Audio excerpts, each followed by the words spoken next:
stuff.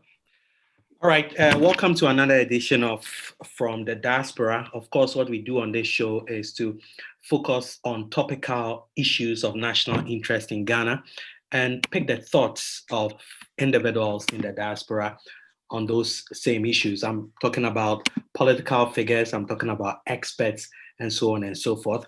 And in the past week, one of the key conversations in Ghana hovered around the outdooring of the NDC's running mate, Professor Jane Nana Opoku-Agyeman.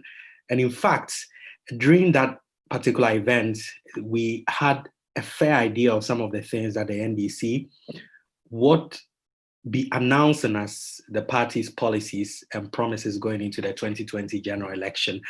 We'll place that side by side with what the NPP has done, is doing, and intends to do beyond 2020 as the governing party seeks to secure another 4-year mandate from the people of Ghana. My name is Kwakye Afreh-Nuamah. Joining me today is Isaac Banie, chairman of NPP Raiding Chapter. Also, he's a member of the NPP communication team.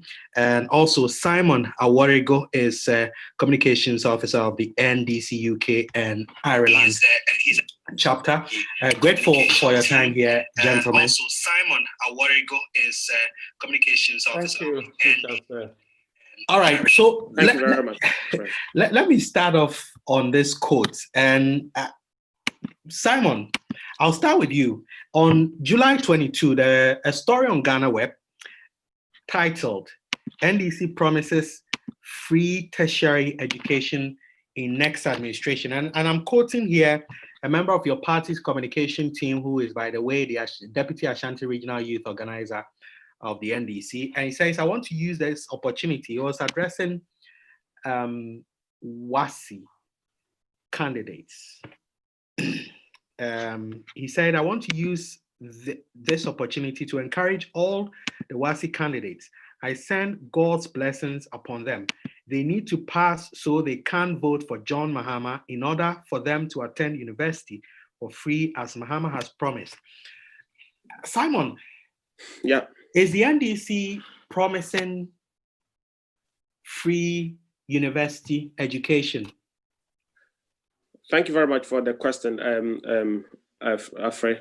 What I want to say is this: yes, and it is not as open and blanket like that. John Mahama had said that because of the need for middle level skills and all of that, and the fact that we're moving into a technological world, it will be important that emphasis is laid on technical and vocational education. And so in line with that, and in federals, remember in government, we had already, as an NDC government, even before John Mahama, we had converted technical institutions in our country across the 10 regions then into polytechnics, and went further to then upgrade them from polytechnics to technical universities, because we understand that as a developing country, there was a need for people with technical skills, vocational skills. It is in accordance with this that now candidate Mahama has said that he will make technical and vocational education from secondary cycle to tertiary education free.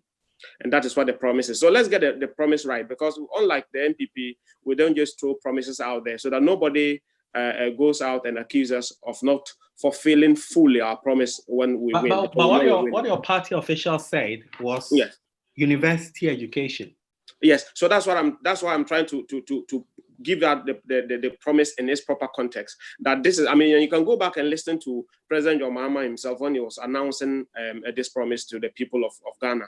He said very clearly that technical and vocational education, right from secondary level to tertiary level, will be free. And he made the point very clearly that this was the reason, because there's the need for skills and technology at the middle power level, middle level manpower. Yeah, there have been a lot of concerns and discussions about the proper implementation of the free SHS policy as in its current state.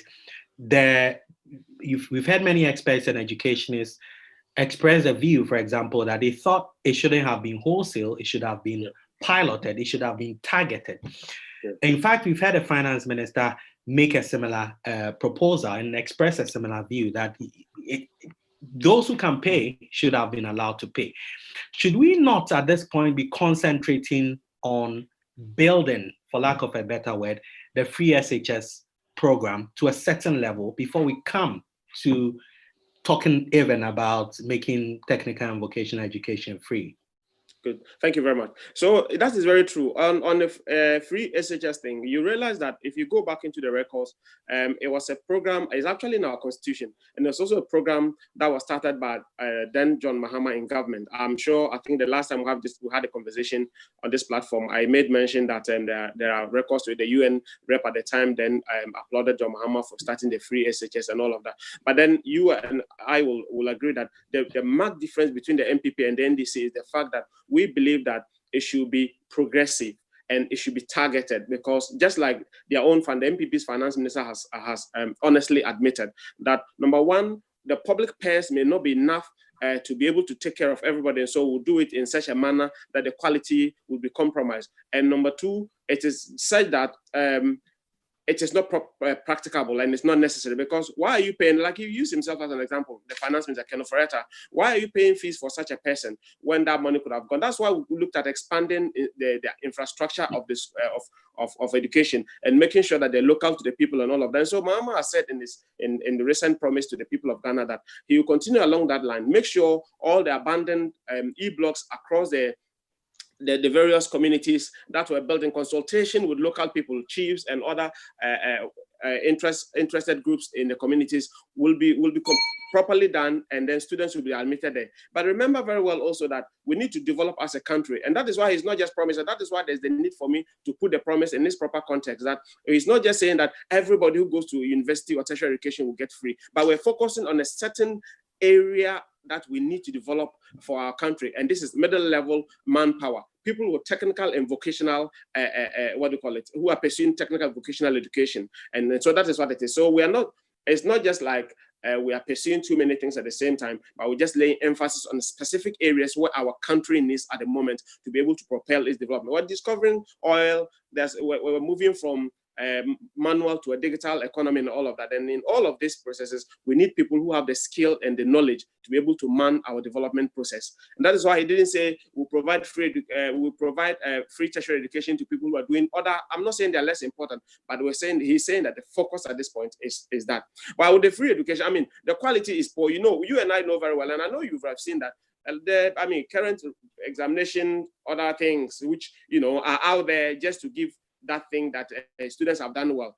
I as a citizen, and I think many Ghanaians are worried about the quality of the students they're putting out, just because they know that it's been a failure. And yes, we've seen our students go to double track and all of it. So yes, but the focus is on a specific thing. It is on technical and vocational skills, and that's what the focus is. Isaac, another ambitious promise, you'd say, for a party that promised and has rolled out a free SHS policy, also having free education for students in technical and vocational institutions. I'm sure is one you would want to associate with, no? Well, like someone said, let's look at the promise carefully and let's listen to who is making that promise. It is NDC led by John Mahama.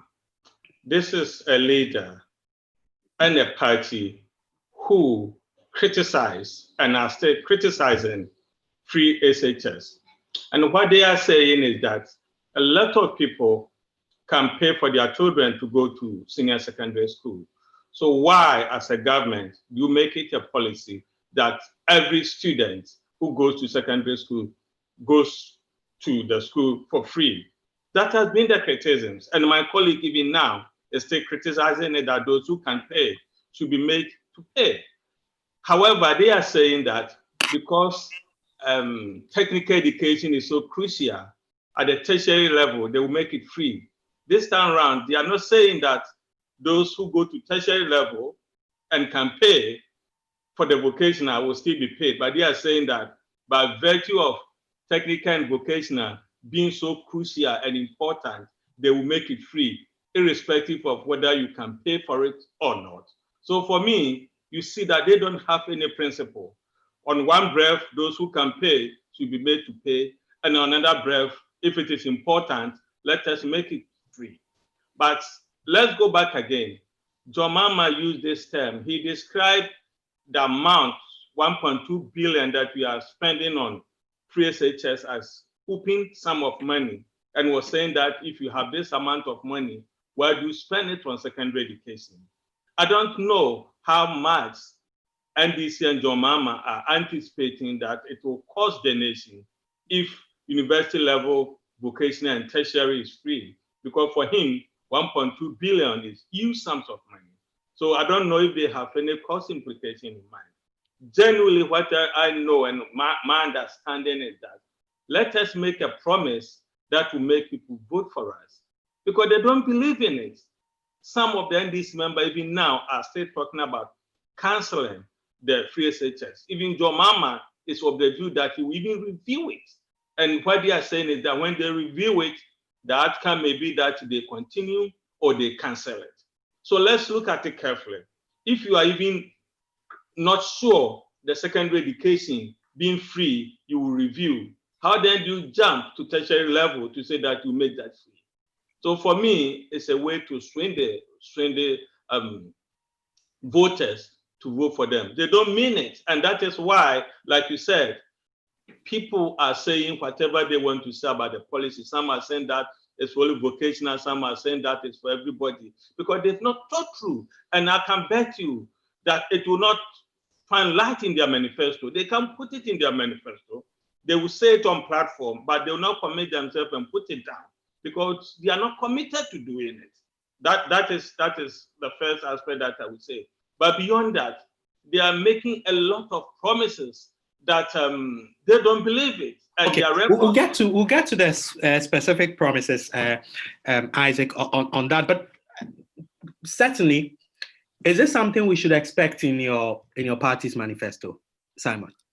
Let me put it this way. Whatever we believe. No, Isaac, hold on for me. We believe in Isaac, hold on for me. Let me put this direct question to Simon, and I'm asking whether this is something we should actually expect in your party's manifesto. That is very correct, Afreh. The point is that, we haven't outdoored our manifesto yet. We're still working on it because we're doing this bottom-up approach, and we've consulted the people and all of that. And we're just giving the people a kind of like a precursor to what is going to find space in the manifesto. I will tell you that we're talking about President John Mahama, now candidate John Mahama. He's seeking to govern the people of Ghana and asking for their mandate. The last thing he will do is to come and tell the people what he will not do and all of that. He's a man of integrity.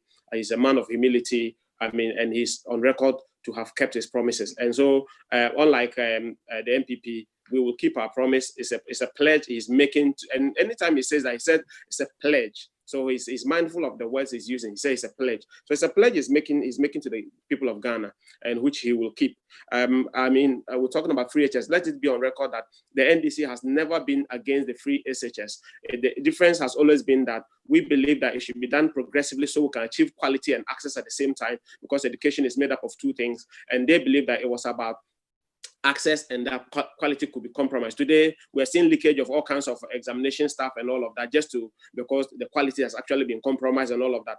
Today, we're being told that when we're told in 2017 that over 400,000 students had gained admission into the first batch of Akufo-Addo's free SHS, when it came to writing the exam and the numbers put out there, the Deputy Education Minister Duchum and President Akufo-Addo himself on his Twitter handle said that there were only 313,837 students who have registered to write the WASI. So you ask yourself, over 47,000 students have fallen in between the gap. Where are they? Are they at home? Are they on the street selling?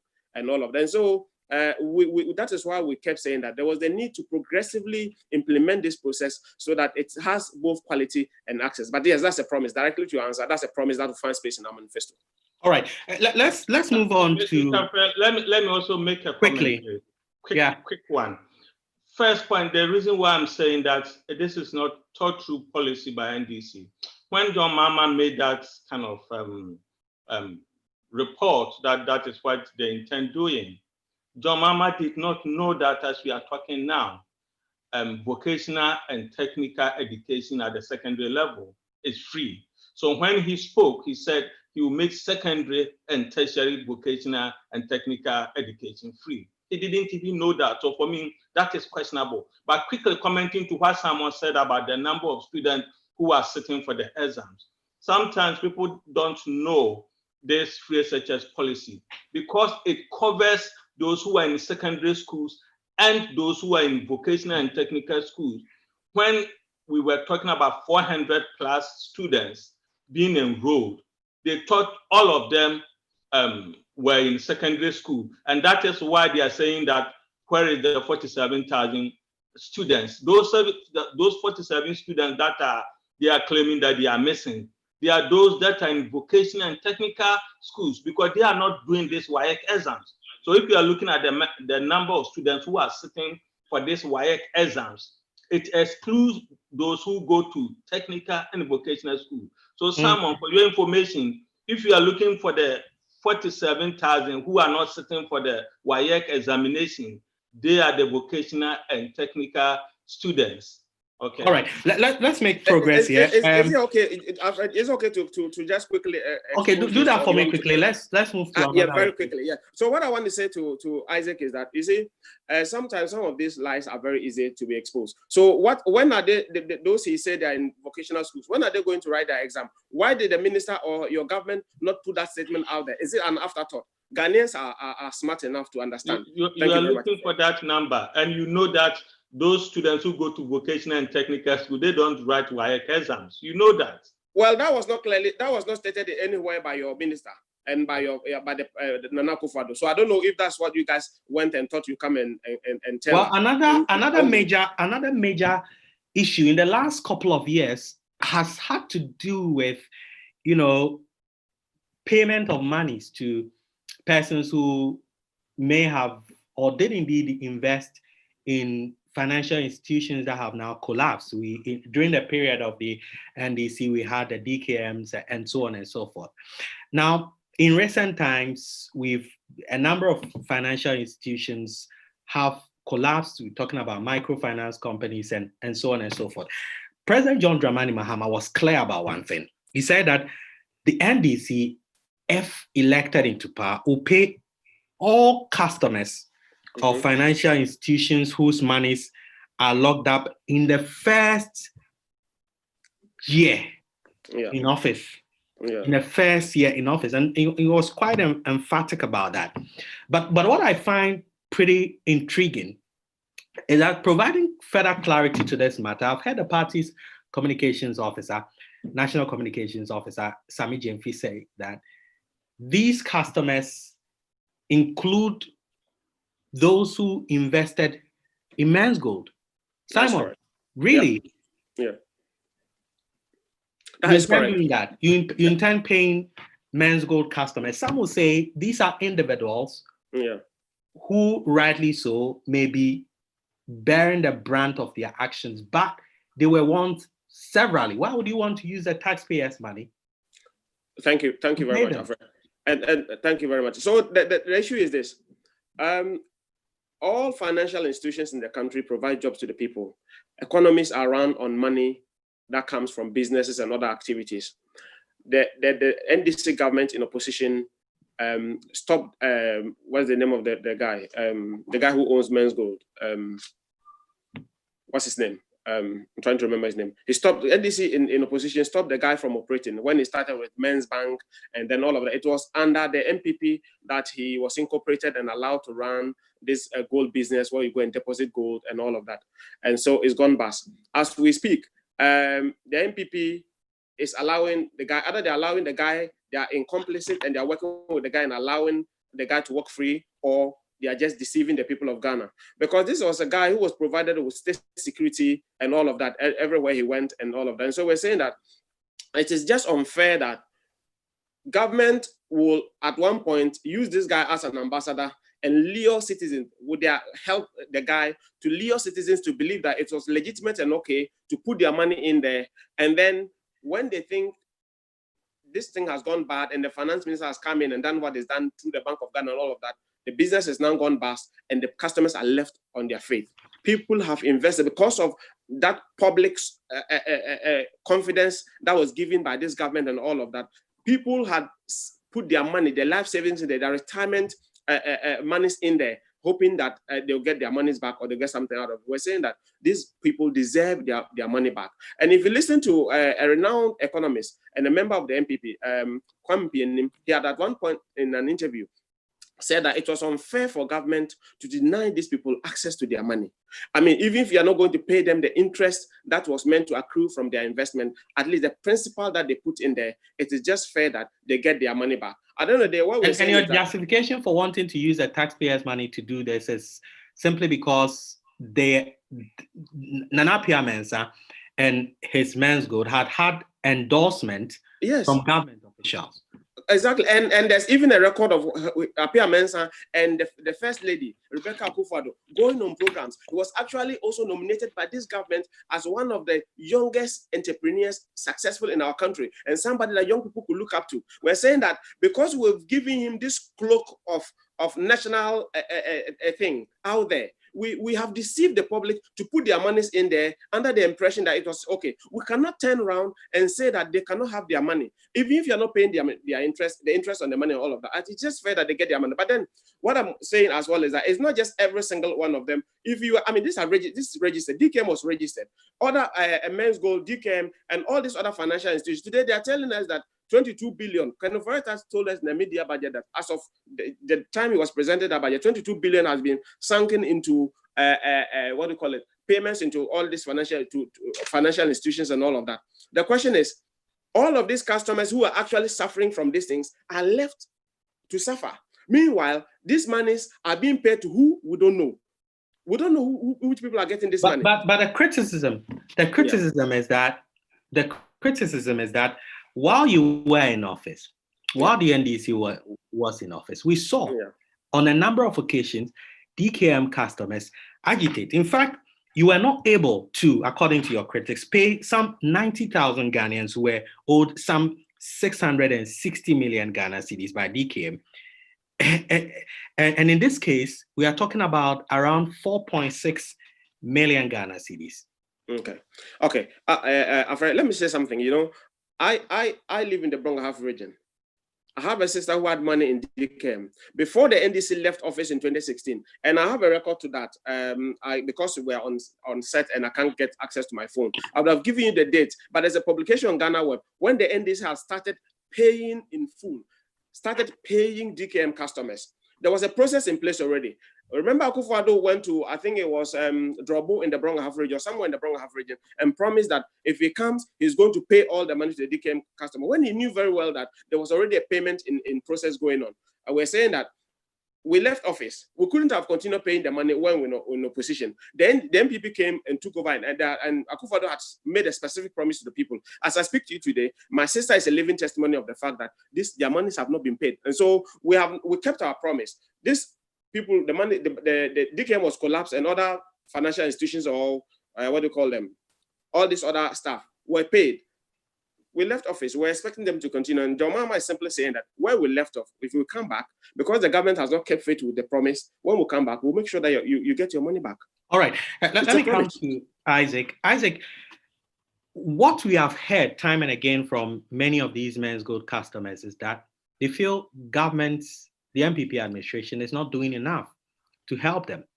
In fact, many of them have also vowed to vote against the NPP in the next general election in December 2020. Don't you think that in the same way you used the DKM issue to campaign in 2016, and perhaps one of the issues that worked against the NDC's electoral fortunes, many of these Men's Gold customers, based on the promise the NPP is making, the NDC is making, based on their own pronouncements to vote against your party, this could cost you so far as the election is concerned. Okay, before I answer the substantive question, my brother was trying to accuse NPP for Men's Gold thing, but I quite remember, and Mr. Nuamah, I think you are also aware that when NPP came into power and we realized that there was something fishy about Men's Gold, we decided to stop him from operating and warned Ghanaians about that. And Sami Jamfi, the NDC communication officer, went on radio and accused the government that the government was not creating jobs for Ghanaians, and somebody is creating jobs for Ghanaians, and he is the one, Nana Akufo-Addo, stopping that person to operate the business. And now it has come out that really what was happening was actually not legitimate business. And look at how NDC is now turning it. And for me, what worries me. Mr. Banie, your point really is that what the NDC also endorsed it. That's right. He started operating before NPP came to power. And if you speak to the customers, they will tell you some started investing even from 2015, 2014. But the point is the business was becoming popular and popular and popular. So more people were joining. But it's not like this whole thing started under NPP. Okay, so that is the first point. But for me, the substantive issue is John Mahama and the NDC are just making statements to entice people to vote for them. Okay, Mr. Nuamah, if you go to the internet, 5th January 2016, the Bank of Ghana revoked licenses of 70 financial institutions and microfinancing. Okay, 70 of them, they revoked their licenses, and those depositors who had deposited their money there, John Mahama could not pay a single one. I'm talking about, the date is so important, 5th January 2016, and John Mahama left power 7th January 2017. So he took a year and maybe 2 days. He could not pay a single one of them. Okay, a single customer, he could not pay. So if the same person now is on a platform making promises that when he comes, he will take 1 year to pay everybody. Do you feel though that this could actually, irrespective of what your sentiments are, because politics is not just about the promises, politics is also about making sure, sorry for that interruption, politics is also about making sure that you convince the people. If the NDC manages to convince many of these customers of Men's Good, that could work against your party. But the point is, if he's trying to deceive them, because listen, when we came to power, the DKM people that my colleague was talking about, Simon, as we are talking now, between 95 to 98% of those customers have been paid, the DKM customers. Okay, so we promised to pay them, and we paid them. Those who have not received anything, some had difficulty with validation of how much we owe them and things like that. It's not because we don't want to pay them, because the process is that we need to validate and make sure that what you are claiming you deposited is actually what we deposited. So we've made go with that. With Men's Go, the legal regime is totally different. This is not financial institution that registered with Bank of Ghana, and he was not supposed to receive deposits. That was why he was cleverly making people use their money to buy gold or diamond and deposit the diamond and those things. Okay. Do you have reservations fundamentally with the position that government would, and in this case, if it is an NDC government, an NDC government will be using the taxpayers' money? Well, that is what I'm saying. That is what I'm saying, that this is pure politics. They know they can't do that because there will not be any legal regime to even support that. So they can't do it. It's politics. They just want to capitalize on people's emotions. But that is the good thing about politics and Ghanaians. If you are trying to win a fraction of Ghanaians with this promise, like you said, a fraction of Ghanaians also pay taxes. And their taxes are also there, and you want to use that to pay this. If they support you to use their taxes to pay, they will also vote for you. Or if they don't agree with you, they can also vote against you. But what I know is that NDC have no manifesto, or they have no even credibility. So for them, everything goes. Anything that they will see, they want to see if they can capitalize on it. Other than that, they will not talk about men's code. They will not talk about paying all financial. But the allegation from the side of the NDC, and Simon made reference to that, is that you had top officials of your party government. In fact, there were many events where then tourism minister had, attended, and you had the Nana Piamens also attending, and there was no reservation expressed at the time about his activities, the activities of his company. So directly or indirectly, what happened to, and what is happening to Men's Gold customers can be directly linked to the actions of government supervising things. Mr. Nuamah, that is where I want the media personalities like you to help us educate Ghanaians. Okay. When we are talking about Mr. Pierre Mensah, he is different from Men's Gold. Men's Gold is separate business. Okay. This is a man who is not even worse. He's still operating about 7 or 8 different businesses. It is only one of them that has been affected by this. The Men's Gold. The flagship. Sorry? Men's Fine, Gold. but what I'm saying is that if somebody is the owner or CEO of 7, 8 business companies, okay, and I'm dealing with him on one of them, and the one that I dealt with him on is legitimate, and there's another one that I have no involvement with, if that is illegitimate, how do you accuse me that by associating with that person, you accuse me that I legitimize that business? Because let's be honest with ourselves, there are a number of companies that people patronize that you don't know the CEOs. Okay, so Men's Gold is Men's Gold, that it was limited company that I understand was registered not with Bank of Ghana, but registered with SEC. So on that basis, they were allowed to buy and sell gold. But people depositing cash or their gold with them is something that they did not have the certificate or the authorization to do that. But for me, what I'm saying is that trying to link people, let's take somebody like Afreh-Nuamah.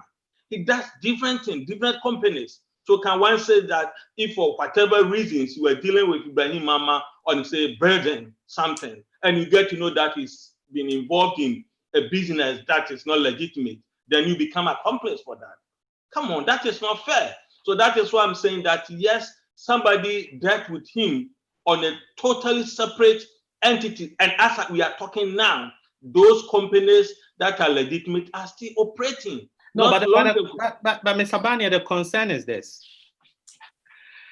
This was a man whose business, one of his businesses, in this case, Men's Gold, there had been a series of articles, there had been a series of news releases, there had been statements from SEC, for example, indicating and warning people not to deposit cash of any kind when dealing with Men's Gold. Now, what would the optics be if you see any government official, top government official, party official of the governing party associating with him? That would lend him some credibility, wouldn't it? No, that is what I'm talking about. The SEC and all those letters were not talking about Afreh Mensah. They were talking about Men's Gold. At that time, they did not, what is the word? They did not reveal the identity of the person behind it. It's Men's Gold. But that was, so people did not even know the link between him. When he was going around and supporting the musicians and all those people, some knew. Sorry? It was no secret who the owner of Men's Gold was. Listen, those of you probably who were on the ground knew that. I'm in the UK, and I was told about this business that if you put this there, you get this. If I'd been convinced and deposited my money there, I did not know who was operating it. The business was becoming popular, and the name Men's Gold was there. But yes, some knew, some did not. But what I'm saying is, until it became known that actually what he was doing was illegitimate business, even when the government, let's be honest with even when the government decided to tackle the issue headlong A lot of Ghanaians were even saying that we are doing legitimate business with this man. Why is government coming in? We don't want you to come in. Is that not true? So at that time, people really genuinely see this person as a genuine person. So even government intervention. Let's move on and conclude. I want us to can I just say something quickly, if you don't mind me? Just saying something quickly on Mesgo. Okay, so Banie actually makes strong the reason why the NDC government and John Mahama will have to pay the monies to these customers. And so it is not a secret that Men's Gold had the endorsement of government. And so if people who had deposited monies there were said it was legitimate business, it was because of the fact that they had already seen the support from government and all of that. So that's fine. But what Banie is saying is that, so if you leave the corporate veil, you see Men's Gold, you see, what's the name? Apia Mensah there. So Apia Mensah is the face of all these businesses. He's the one, these are his companies and all of that. And we all know that, yes, they were registered as companies, but it's the people who register companies. Companies don't just register themselves. So if you say that, oh, nobody knew it was Men's Gold and all of that, that's nothing like that. So, but the point is this, so it has become very clear that government or the NPP top executives colluded with Apia Mensah to defraud citizens of Ghana. It is a criminality, and it is for this reason that our citizens should not suffer in the hands of criminals who have come together to hatch a plan to take money from people and not pay them back. And that is fraud. They have defrauded them. And we cannot leave them alone to reel in their pain, and some of them are dying and all of that. There's the need as a country and as a responsible government to make sure that some of these people who have taken their pension money and all sorts of monies to get back at least their money so that their life can carry on, because they cannot suffer in the hands of criminals. All right, we have 5 minutes to go. I want us to talk about corruption. Let's talk about corruption. Isaac and Simon. You are giving some more time today. And also, Afreh, very quickly, on the issue of DKM, let me say very clearly to Banie that I live in the Bronx region. I come from the Bronx region.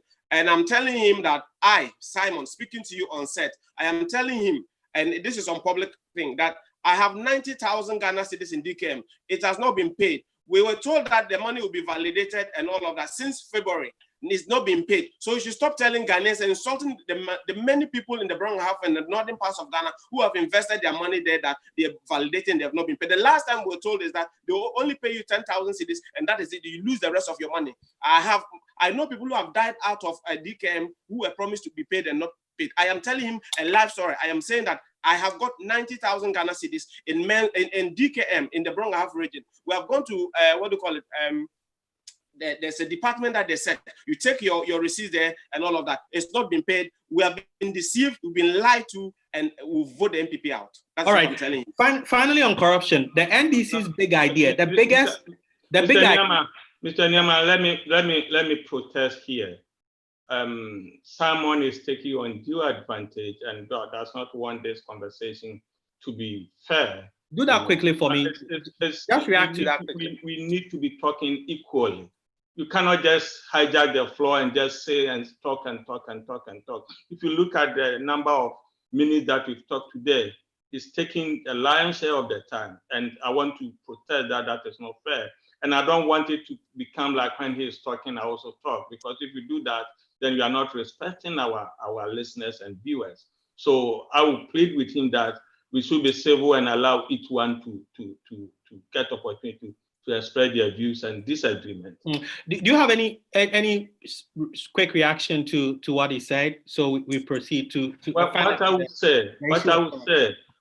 say is very brief advice to our fellow Ghanaians who have lost their money through this Ponzi scheme. It is unfortunate, but what I would advise them to do is that NDC, John Mahama is the president who looked at Ghanaians in the face and said that we don't have money to pay nursing students. We don't have money to pay teachers who were going to training college. We did not even have money to pay people who had taught for 3 years, but decided to pay them only 3 years or only 3 months and decided not to pay the rest. This is the government. This is the leader that we are talking about. Even people that he recruited to teach, teachers and nurses, he could not pay them their full salaries and only pay 3 months. If such a person is telling you that your business that you've engage in your private business. Yes, you've lost money and we all sympathize with you. If this person is saying that he will pay you this money, you need to think and think twice that where would he get the money to pay? Because that argument, my colleague Samuel made it here last week, that was the rationale behind why they decided not to pay nurses and teachers allowance. And somebody who believes that you cannot even pay nurses and teachers allowance is now saying that you can pay people who have lost money through somebody swindling them or through Ponzi scheme. I'm afraid they will not do that, and they don't even have the legal basis to do that. Okay, final 2 minutes, and I would have really wished we could talk about this more extensively, but it's also true that John Dramani Mahama did not give so much detail about this, and it relates to corruption. He talked about the fact that the party, if elected into power, will launch what they call Operation Sting, and it will be an anti-corruption plan. And already there's been a lot of talk around this about what the NDC did when they had the opportunity.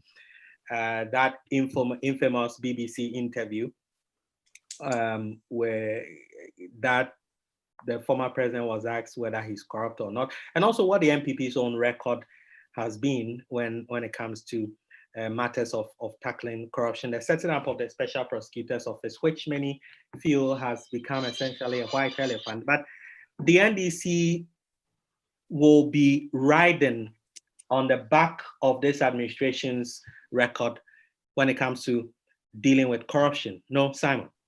That is correct. And I know we have very limited time, but I'll quickly say something. Government under the NDC led by John Mahama made the point that, when you engage teachers, we had this situation where people bring in their employment letters dating back several months, maybe sometimes 1 year, 2 years, and they come and claim a lot of money. And sometimes you don't even know whether they were actually going to work, especially teachers, whether they were actually going there or not. In order to protect the public purse, there was a policy that if you are engaged within 3 months, you should have your IPPD forms filled, everything, and you should be ready to be paid. And so government made a policy that will only pay you from 3 months. So all this thing they go on about, they were not paid and all of that, it should be made very clear that the reason was that there's a policy that if you are engaged within 3 months, you get to pay all of that. Simon, you've used your time to talk.